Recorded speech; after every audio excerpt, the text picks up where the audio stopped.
सूरजागढ़ इस पार, सूरजागढ़ परिवार, सूरजागढ़ इस पार, सूरजागढ़ परिवार।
पवित्र दिवशी या ठिकाणी सूरजागढ़ इस्पातचं भूमिपूजन होत आहे।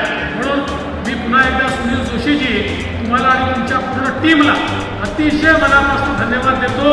आणि मी तुम्हाला सांगतो, आम्ही लोक भूमिपूजन करून निघून जाणाऱ्यांपैकी नाही आहे। तुम्हाला जेव्हाही अडचण येईल ही सगळी टीम तुमच्या पाठीशी उभी राहील, एवढंच या निमित्ताने सांगतो।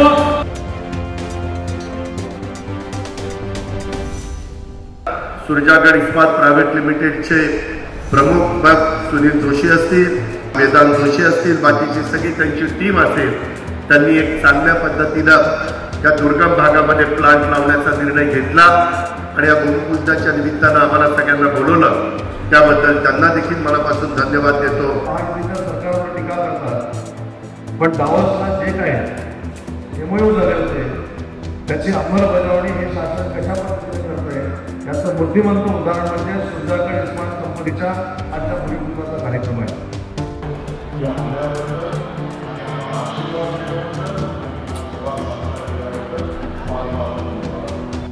Making an integrated steel plant, right from we'll be taking iron ore to process it, उसका स्पंज आयन बना के उसके बिलेट बना के our final product will be wire rods and TMT bars। ऐसा पूरा इंटीग्रेटेड स्टील प्लांट रहेगा। Right now it will be 0.75 million ton per annum and we are going to extending it to 2 million ton. देशाच्या steel प्रोडक्शनच्या 30% steel production हे गडचिरोलीमध्ये होणार आहे।